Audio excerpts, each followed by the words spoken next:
Okay, let's go. Another one. I've got so many things to talk about. But as usual, I'm going to start with football and sport and then move on to everything else. So, guys, whoever is not interested in sport and football, you can skip. I'm going to start where I left off last time, football, which was improving the mental, your mental, okay, the mental side of the game. You can call it this.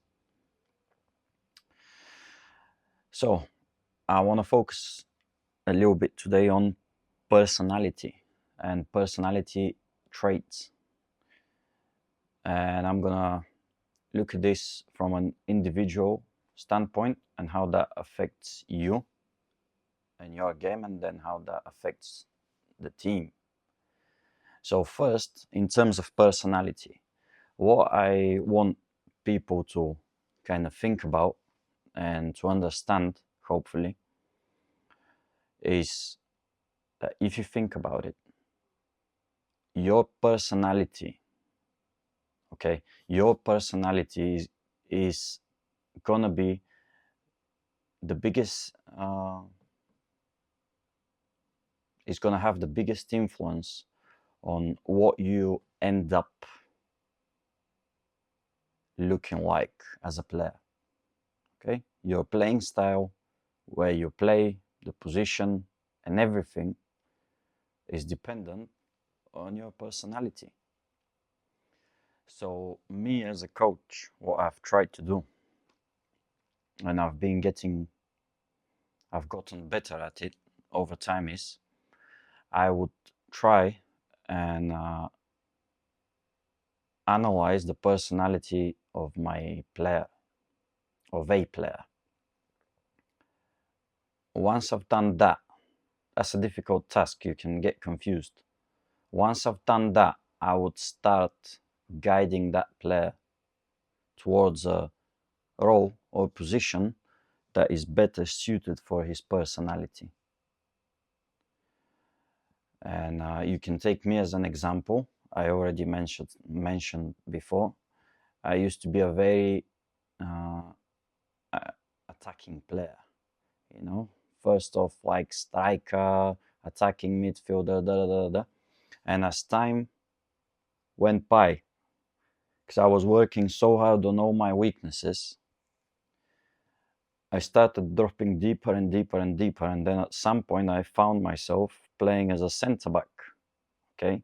Obviously, that was my decision. I just wanted to challenge myself. I'm not saying like I naturally went there. No, I forced myself. I was like, okay, let me go and play as a centre back. I want to see what it feels like to play there. I've never played there, and it's like coming full circle for me.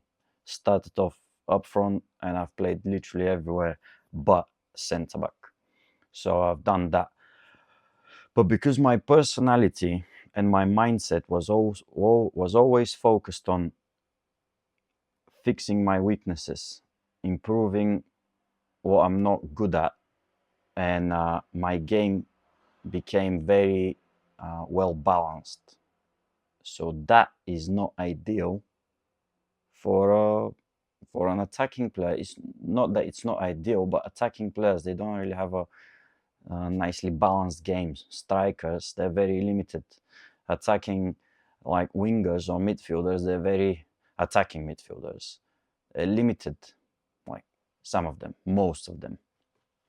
They can't really defend, but they don't even think about this. But I was thinking about this. So now this is my personality now. So recognizing this, what your personality is, it can be very beneficial for you, because you can focus yourself on developing the attributes that you're gonna need to fit the role that fits your personality. Okay.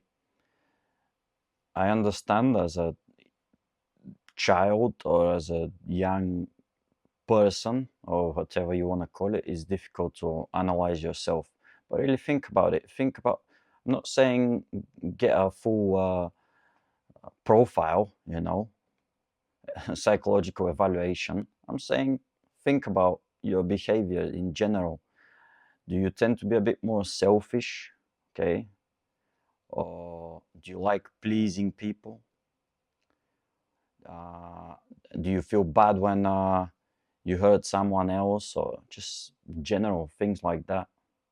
Obviously, everyone feels bad. That was a bad example. Everyone, especially when you're a child, you feel bad when you hurt someone. But ask your parents, ask someone else that kind of has a that is going to give you an honest assessment. If you ask him, hey, you know what, what would you say I am as a person? What is my personality like? Or find someone that you find relatable and then try and analyze them. Okay, if you find a Ronaldo relatable, then that says something about your personality. If you find someone more humble, relatable, someone more quiet, then again, that says something about your personality. Again, don't confuse, do not confuse someone that you like for someone relatable. I've seen a lot of players, they like Ronaldo, but they've got nothing in common with him. They're literally the exact opposite of him. So try and find someone relatable, okay, in terms of character. Doesn't even need to be a football player, even if it's like, I don't know, like a character from a movie or whatever, it doesn't matter. Just find this guy, say, I feel like this guy is kind of like, he's a little bit like me. And then look at him and analyze him. This is going to make it easier, because analyzing someone else is much easier. That's why people talk about other people. Oh, look at this guy. He's this, he's that, da da da da. Because it's easy. It's not really easy to look within. So that's what I'm going to say about personality and how it affects you individually. Second thing is, when you play football, team sport. I already touched on that. Like, anyway, team sport. You have teammates. I can tell you with 1,000,000% certainty, no one enjoys playing with someone that is constantly moaning, that it constantly has a negative tone. No one enjoys that. Do not be that. Do not be that, please. Don't think you're Michael Jordan going around criticizing people. You're not Michael Jordan, you're not Kobe Bryant, you're not those players, okay? You're not Ronaldo. Even Ronaldo. Look at Ronaldo. Look at Cristiano Ronaldo is the second best player of all time. And even when you look at him, and he's an exception.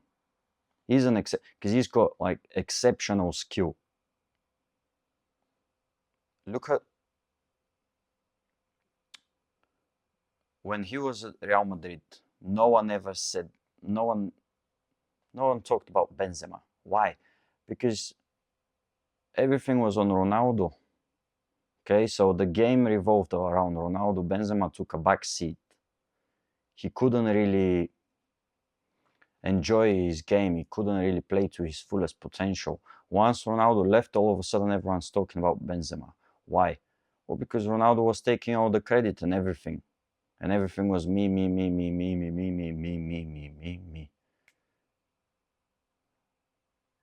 It's not the same. Yeah. It's not the same with Messi. I know some Ronaldo fans are going, oh, but Messi. Guys, just giving an example. Have you seen, we've all seen the clips. Someone else scores a goal, Ronaldo is not even celebrating. Go back, watch the Champions League final 2008, Man United versus Chelsea. Ronaldo misses a penalty and he goes, obviously he starts crying. He's on the ground there, crying. and Man United win the penalties, and he's still on the ground crying. He didn't really acknowledge the win. He's so okay. So even he cannot get away with this. That was my point. Even the second best player of all time. Don't be like that. Play for the team. Play for the team. When you make mistakes, work hard to fix them. If that's not exactly your role, at least never, ever, ever, ever open your mouth and say anything to anyone else on the team. Okay? My general advice is never try to correct or like tell someone off if you don't run more than that person does. Okay? Don't do that. That's not on. Never do that.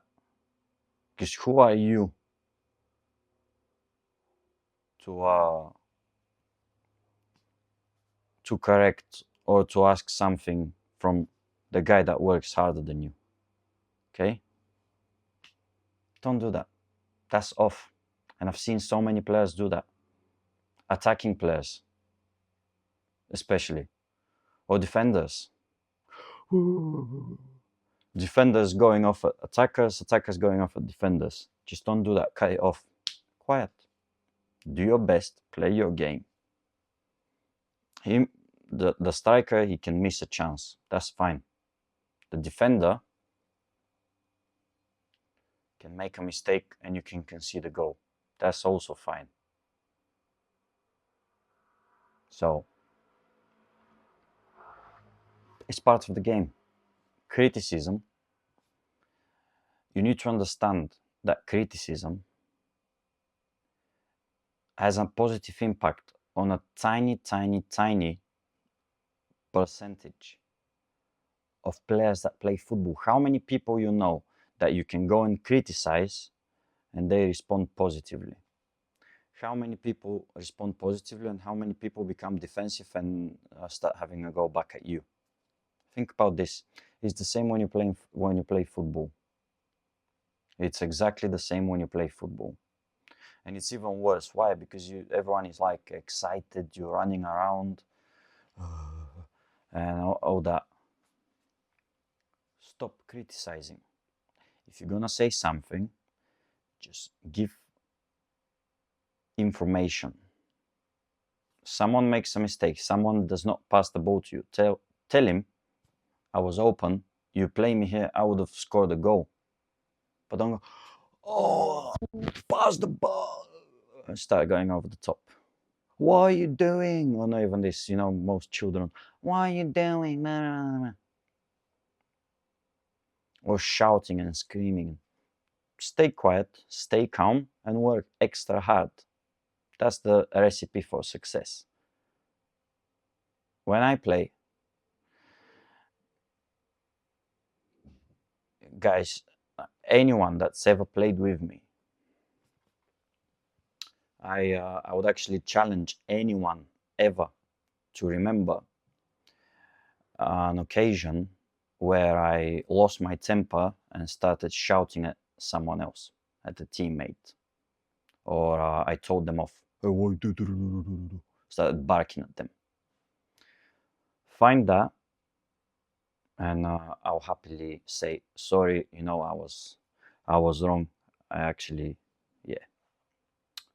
I'm just pretending here.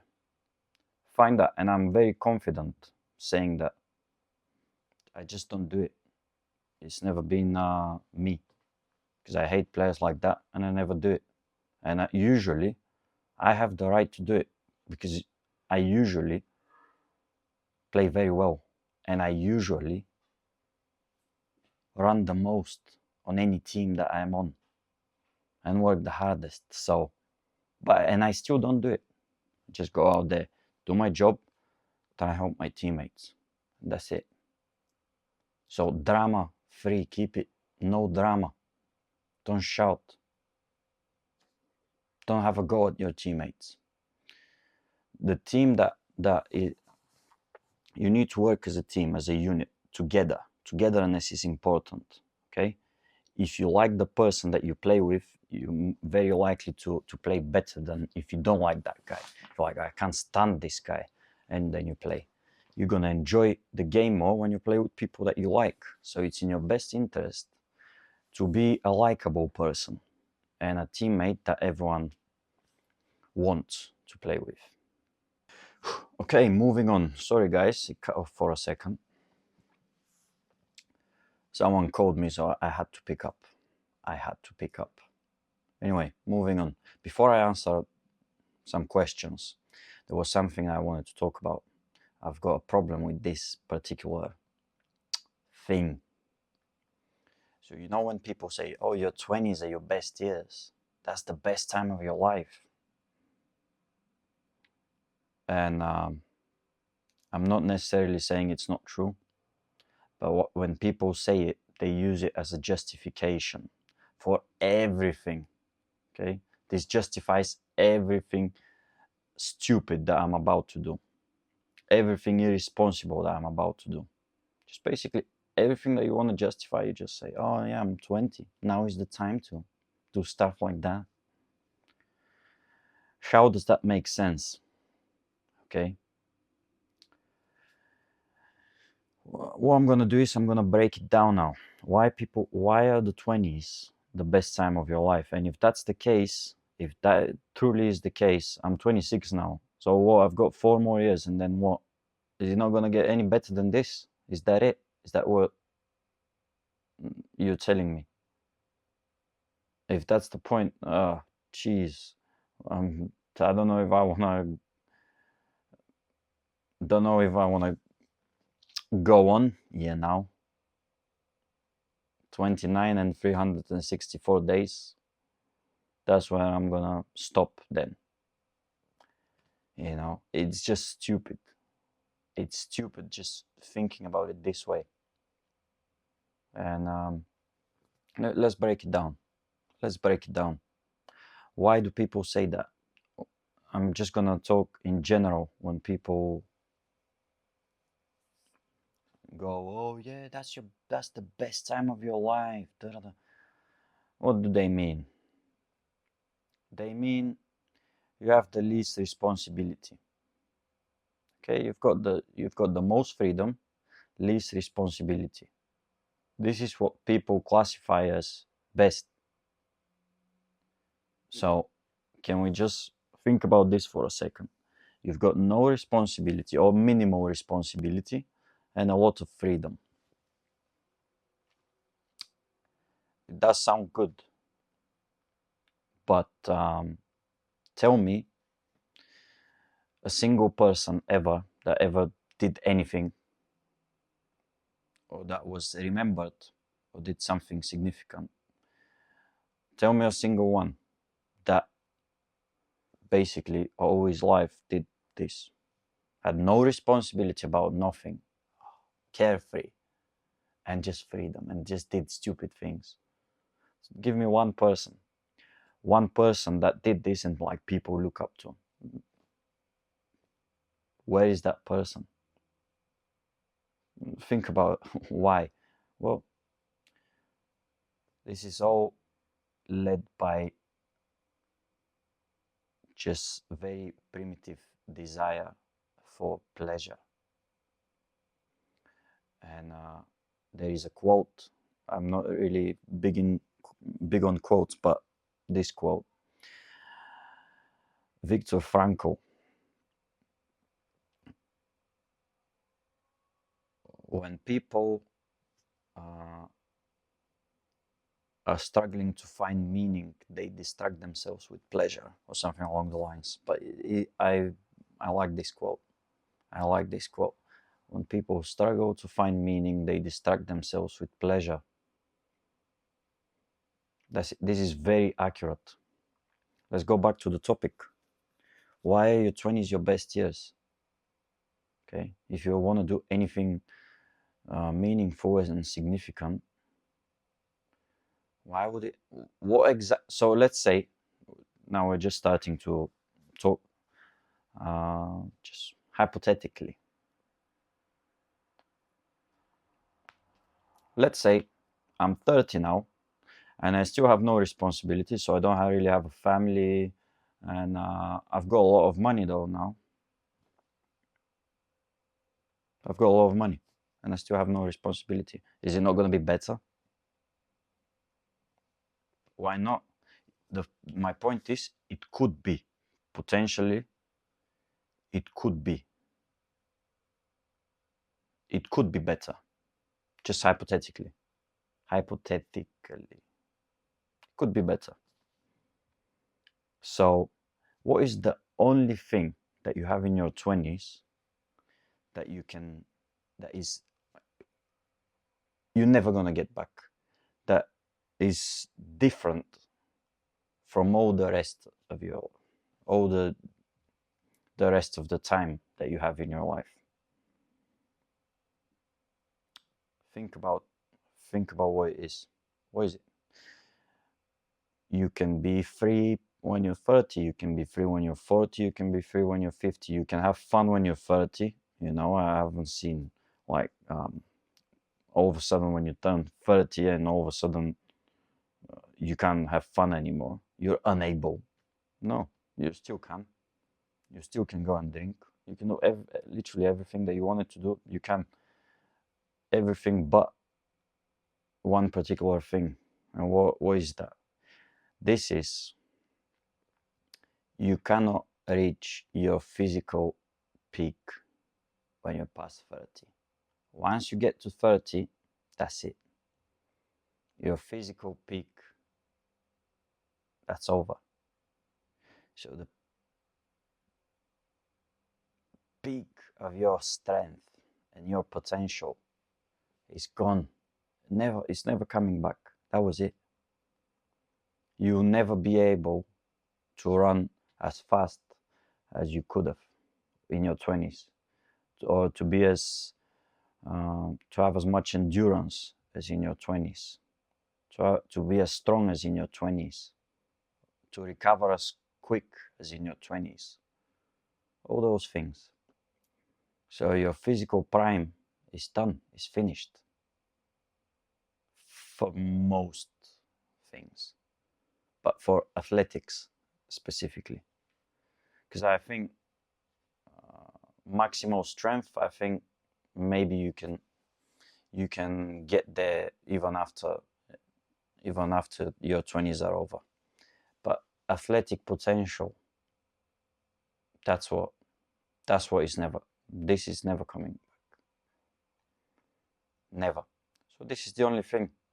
So now when people say your 20s are your best year, and at the same time they're not in good shape, to me, this is really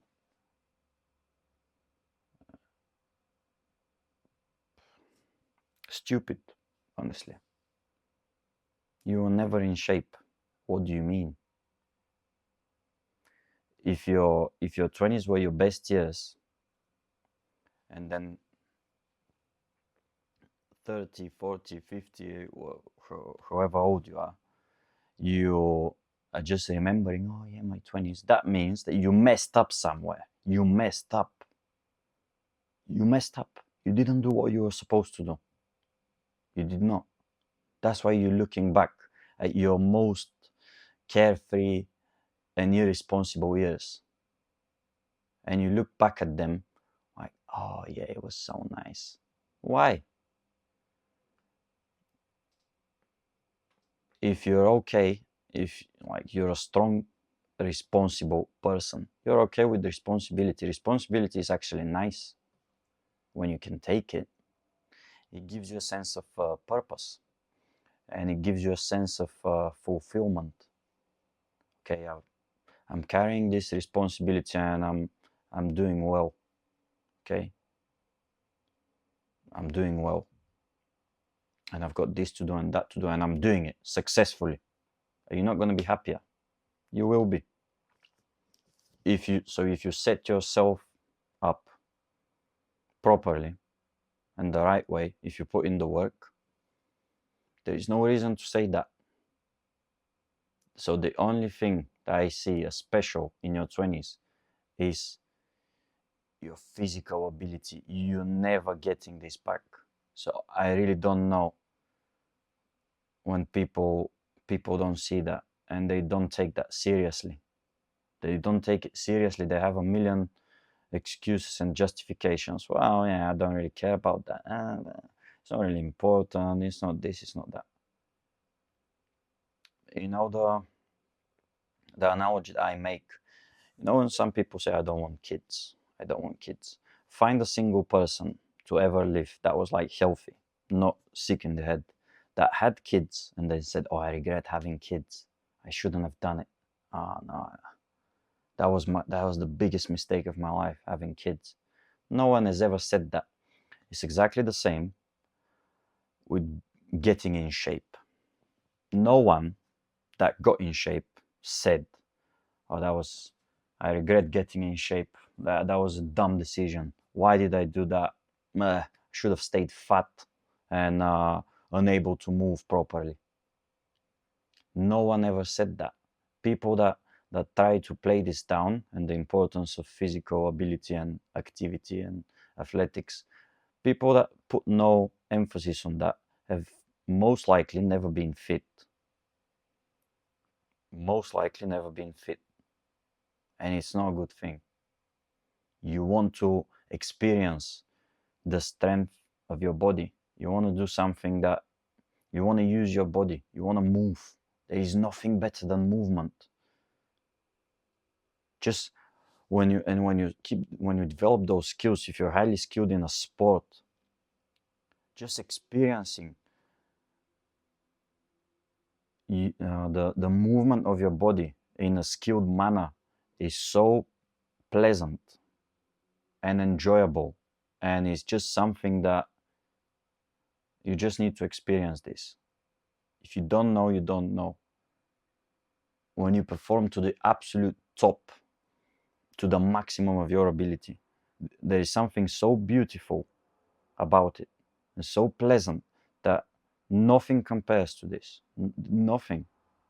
You can have all the money in the world, they can't give you ability, physical ability. They can't.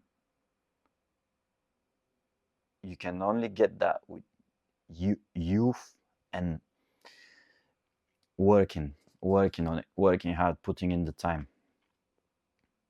But you need to understand you have limited time to experience this. Once that's done, that's done. You're still going to be able to experience that to a certain degree, but not to the fullest.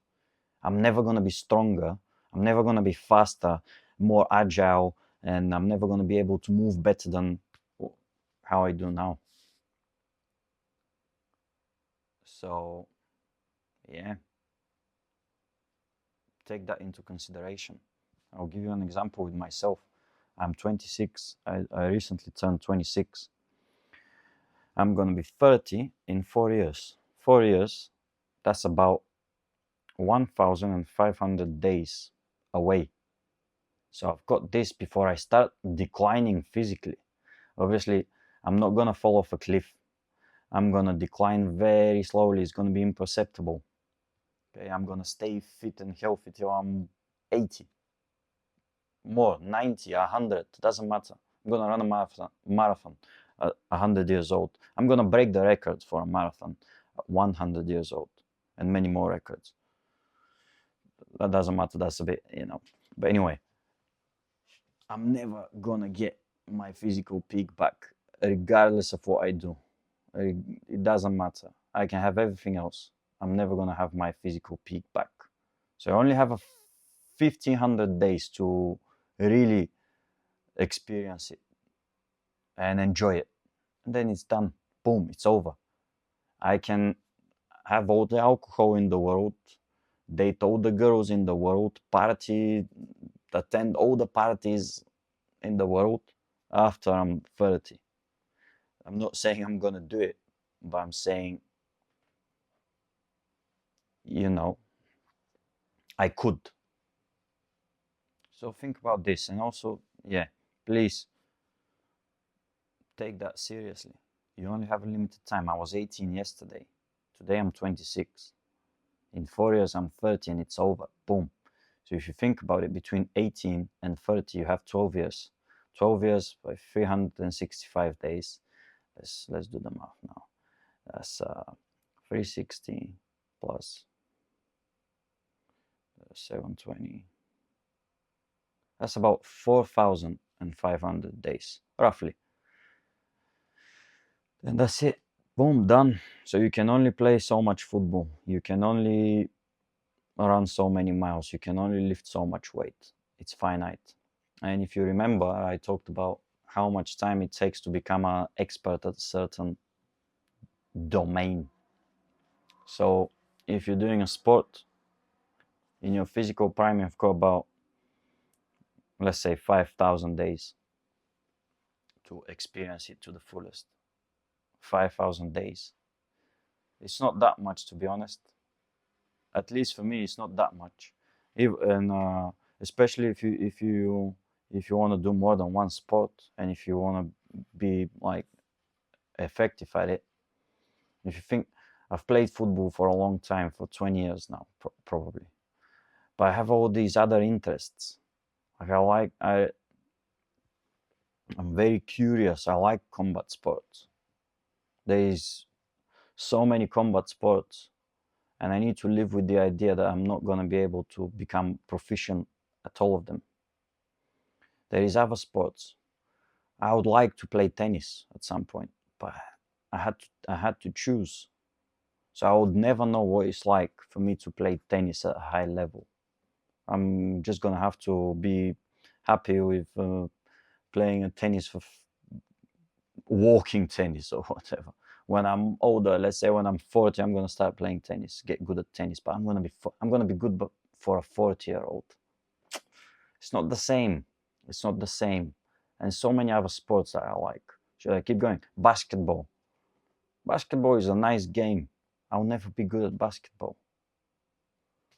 And I like basketball, or I used to. Now not so much, because LeBron is retiring soon, and I love him. But so my love of the game goes down with LeBron's ability. But yeah, so many sports, and you only have so much time. Don't waste it. Don't waste it doing nothing, getting fat, being out of shape. Don't waste it, because it's not coming back. Everything else you could do later in life. This you can't.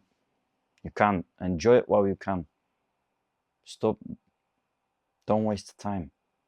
Everyone that says differently, debate. Try and debate me. Tell me how I'm wrong, okay? Tell me why this is not true. Because it is exactly. I've thought about it. If you can come up with something, with an argument that says, you know what, you're wrong about this, it's actually no, your 20s are your actually the best time of your life because this and this and this. Okay, go on. But I think I make a pretty compelling point. So do sports. Do sports. And also, just doing sports, that's going to make you enjoy life for longer, and you're going to do more of all the other things that you enjoy anyway. But yeah, that's what I wanted to say. So moving on now. Let's answer a question. Let's answer a question. What about half an hour in now, roughly? Let's get the questions out.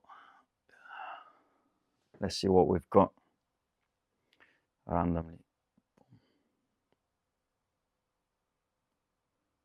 Oh, Jesus Christ. Why does love bring so much joy, yet so much pain? Ugh. Well, because that's what it is, you know. I'm not gonna go too deep in love.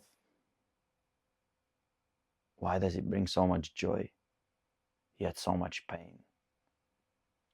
Well, because two ends of the spectrum. You go too much that way, then you're gonna go too much the other. You need to try and stay centered. I'm not saying.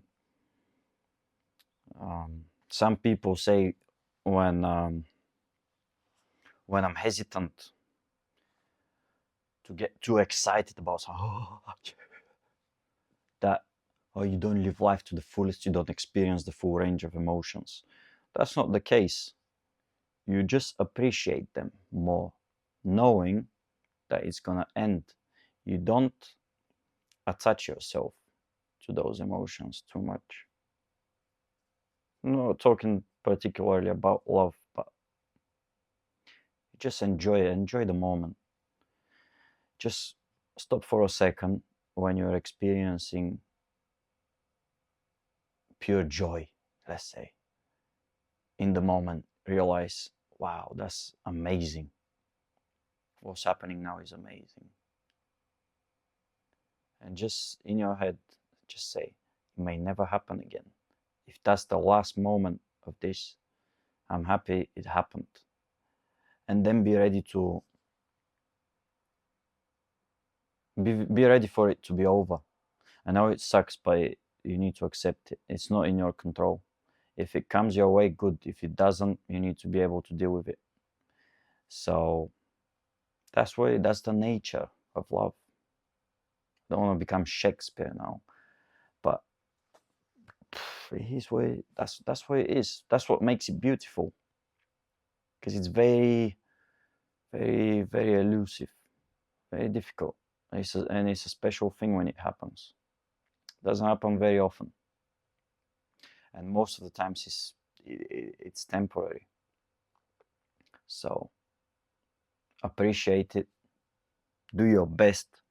Try and I'm I've got the mindset of you always want to do your best. When I'm saying all those things, don't be too emotional, don't do this, don't do that. I'm not saying try and hide and don't expose yourself to all those particular emotions, and all those positive and experiences and all that, love, relationship. I'm not saying that. Do it and give your best, truly give your best. But if it doesn't work out,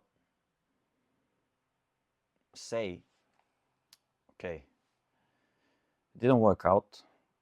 I did my best. It sucks a little bit at the moment, but it doesn't really matter to me. I gave everything I could. I'm happy that it happened. Maybe it didn't end so well, but that's fine. Because you need to understand, you need to take it for what it is. It's not permanent, and it's very difficult to get it right.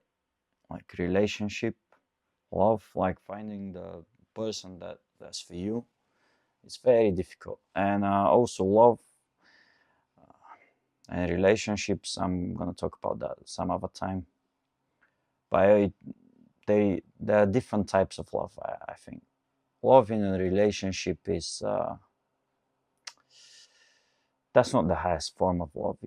I think the highest form, higher form than this is love for your brother and sister, and then the highest is probably the one that you have towards your children, because this one is probably the most that's the only one that is unconditional. All other types are to some extent conditional. And I think when you have a partner, like when you love someone and love is actually not the most important there. Like you have this initial emotional connection and whatever it is, oh, I'm in love and this and that, but then it goes kind of wears off, and then it's just a relationship. It's a relationship. You need to invest in that relationship. You need to work hard, and you need to work hard to build and keep that relationship. A lot of people, they have the wrong idea for a relationship is. They think, from watching too many movies, people think that you need to be a perfect match immediately, but that's not the case. People can change, and people can adapt, and I truly believe you need to work to build a relationship. Okay, if I want to be with someone, I'm gonna start making exceptions. I'm gonna say, you know what, I'm gonna change this because I see that you like this. So I'm gonna start making some changes to accommodate for that person that I'm with. That doesn't mean, oh, but that's not really you. No, what do you mean? That means that I care about the person and I'm willing to make adjustments to make them happy. Don't see the problem with that. But people are so confused nowadays. They're so stupid that they think that this is something wrong. It's not wrong. I'm not saying go over the top and get dominated and become like a complete cuck. But I'm saying just be reasonable. Be reasonable. You need to make sacrifices. Both people have to make sacrifices. And every now and then you get two people that are willing to do that and you get a successful relationship. Okay.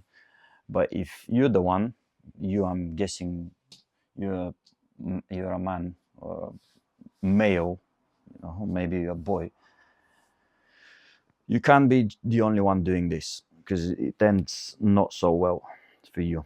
So it needs to be both ways. If you're doing certain things, certain sacrifices, so you're trying to change certain things for the good of the relationship, and then the other person goes, well, it's just who I am, or I am who I am. Are you stupid? What have you just said? That's I am what I am. You've given me no new information. I know if you're not what you are, then what else could you be? There is nothing else for you to be. So don't take that as an answer. I am what I am. Well, no, you're not. I mean, you don't say. So you need to be both ways. You need to go two directions. So anyway, moving on. Love, yeah. That's why it brings so much joy, because it has the potential to bring a lot of pain as well. But in any case, it's a good thing. Positive, very positive.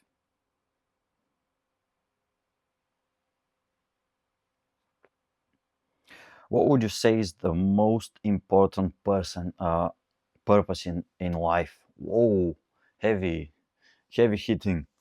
Okay, I'm gonna be quick now.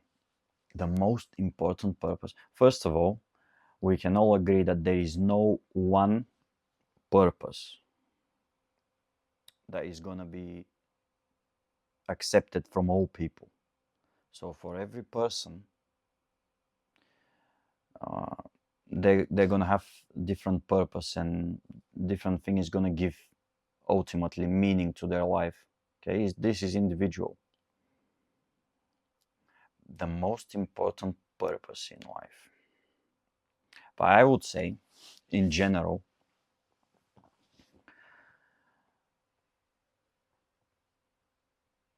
it's good, and I'm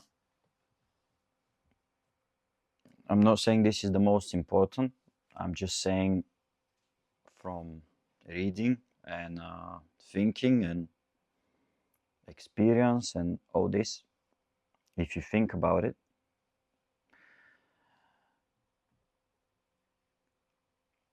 purpose,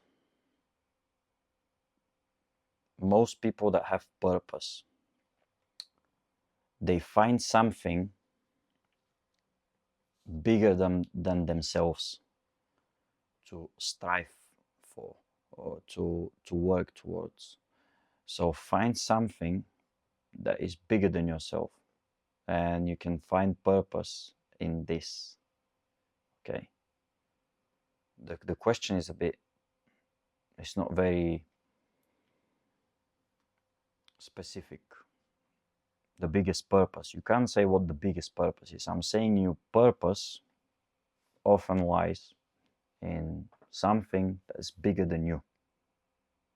Okay, maybe it's you live to make your community better, your hometown, your home team, whatever else it is, your family.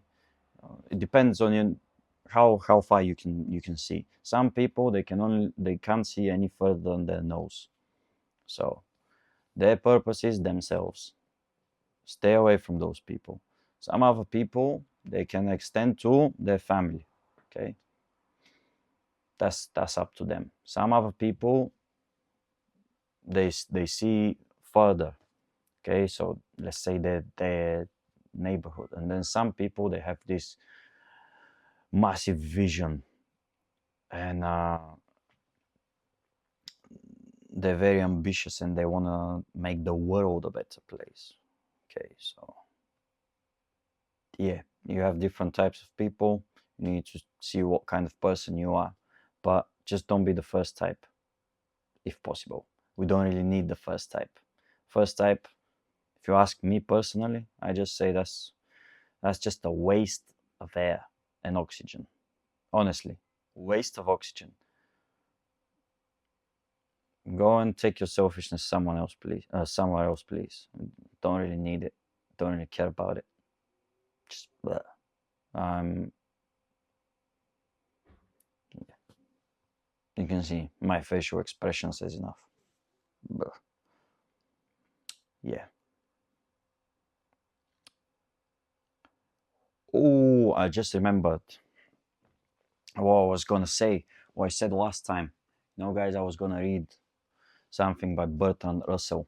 What he said about the value of philosophy. You'll see now.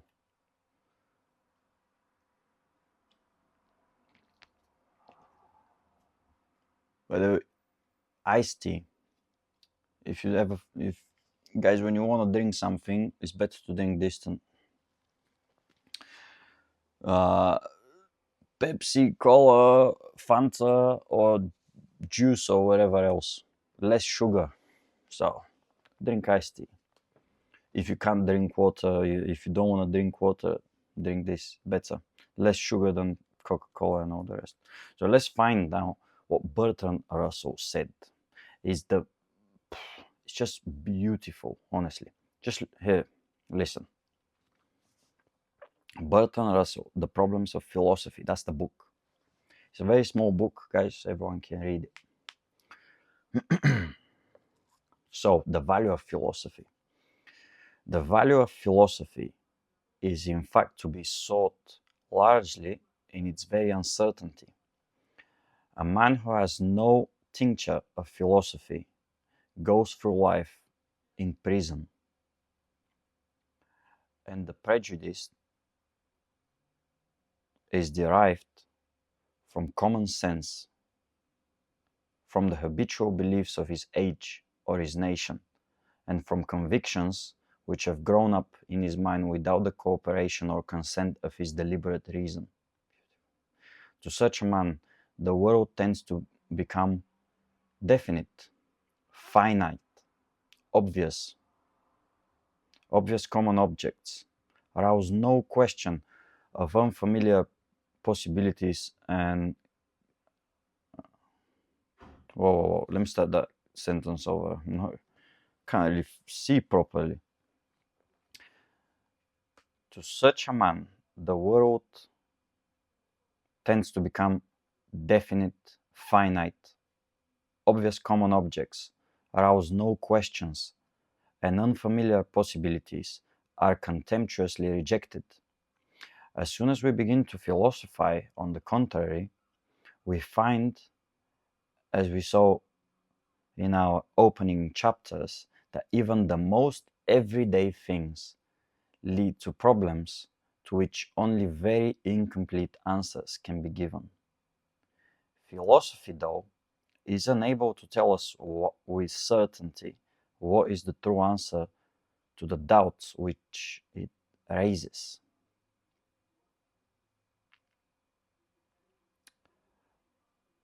What it can do is able to suggest many possibilities, which in large are thoughts and free thoughts and freedom from the tyranny of custom. Guys, you know what's happened? Because I've written this down and I was rushing and I've made so many mistakes that I'm struggling to read it because of my. Anyway, continue. Thus, While diminishing our feelings of certainty as to what things are, it greatly increases our knowledge as to what they may be. It removes the somewhat arrogant dogmatism of those who have never traveled into the regions of liberating doubt, and it keeps alive our sense of wonder by showing familiar things in an unfamiliar aspect. Beautiful. That's beautiful. Apart from its unity in showing unsuspected possibilities, philosophy has a value, perhaps its chief value, through the greatness of the objects which it contemplates and the freedom from narrow and personal aims resulting from this contemplation. The life of the instinctive man is shut up within the circle of his private interest. Family and friends may be included, but the outer world is not regarded. Expect as except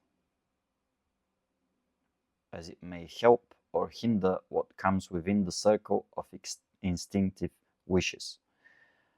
Is such a life In such a life there is something feverish and confined in comparison to which the philosophical life is calm and free. The private world of instinctive interest is a small one set in the midst of a great and powerful world, which must sooner or later lay our private world in ruins unless we can so enlarge our interests as we include the whole outer world. We remain in a beleaguered fortress, knowing that the enemy prevented escape and that the ultimate surrender is inevitable. In such a life there is no peace, but a constant strife between the insistence of desire and the powerlessness of will.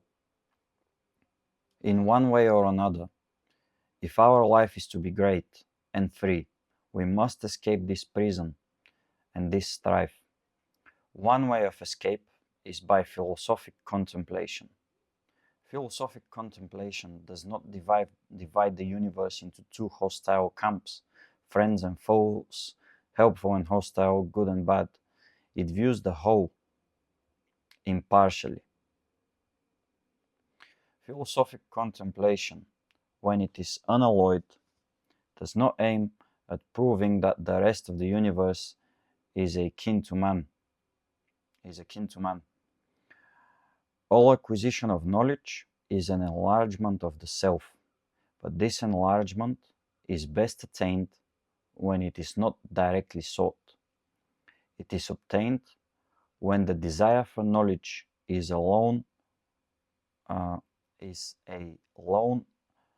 operative by a study which does not wish in advance that its objects should have this or that character, but adapts itself to the characters which it finds in its objects.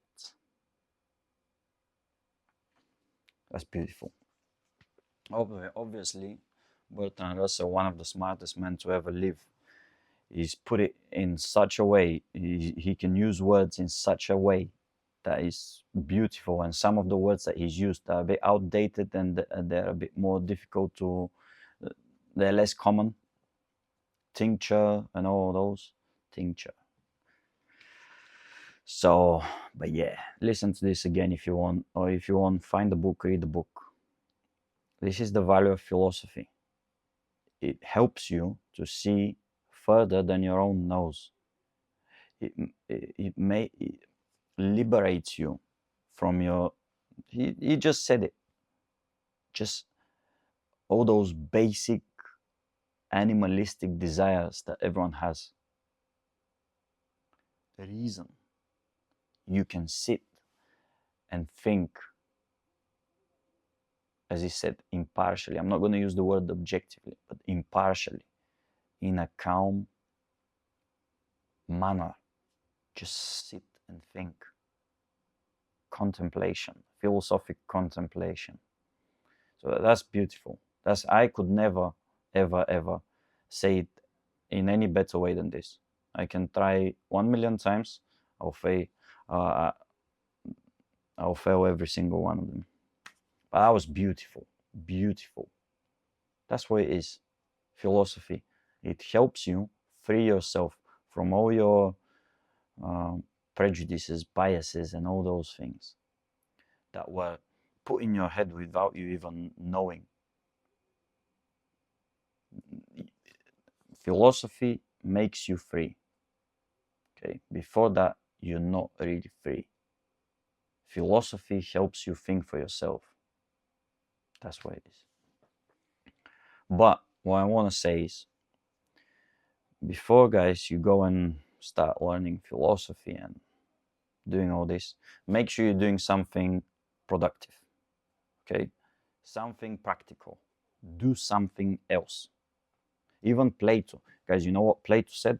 Plato said, don't do philosophy.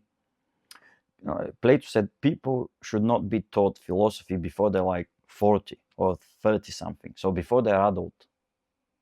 Before that, he said, children, they shouldn't be taught philosophy. They should be trained in gymnastics and wrestling and all that. So he understood what I just told you earlier. He understood this physicality is very important. And he said, oh, philosophy is for old people. For old people that, because they can't use their body now properly and they're old and all that, they need to use philosophy to kind of entertain themselves and to yeah, basically.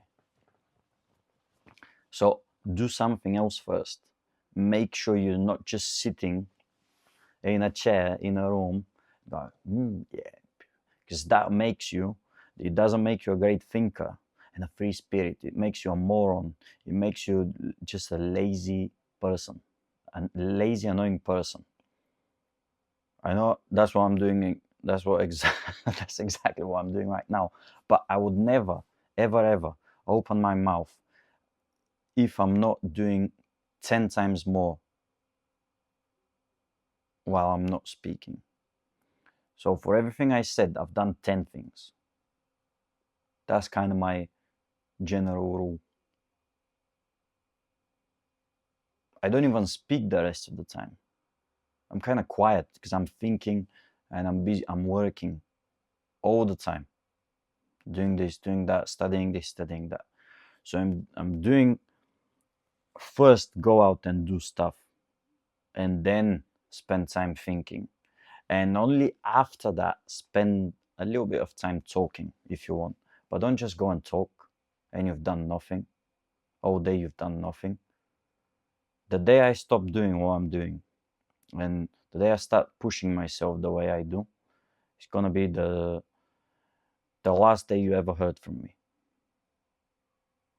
I'm never gonna show my face unless I know I've done the work that particular day. Next day, new day, so I need to do it again. Otherwise, I better shut the fuck up. Okay? So I would never go and talk and ask people to do something and give advice to people to do certain things unless I myself am willing to do those things and I'm actively doing them. That's some of my problem with coaches and with coaching. You're gonna go and you're gonna try and coach your players and ask your players to do things that you yourself were never willing to do or you're not doing. You're asking your players to work hard, but you're not working hard. You're asking to players to get better and to improve and to work on their weaknesses, but you're not working on your weaknesses. I'm not even talking about just your weaknesses as a coach or as a person. You can't ask people to do things that you're not doing. You cannot. It doesn't work that way. But the solution to that problem is not just to people that are not willing to do those things, they just stay quiet. But again, just becoming silent and quiet, that's not, you The answer is, let's go. Let's find a reason to get better and let's start getting better. That's what it is. Silent people, I don't have a problem with them. At least they're silent. It could be worse. They could be talking and doing nothing. That's the worst kind of people. You should just shut up. Just being silent, staying in the corner, that's not the best either. So strive to be better. Find a reason why. Find a reason why. If you don't have a reason why, I can't give you one. You need to find it within yourself. I can help you after that, only if you have a reason. But yeah, that's it. That's it for now. I'm done. Didn't talk about Dakota. Maybe next time.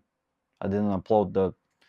I said I'm gonna upload a podcast with the watching Dakota's fight. I couldn't.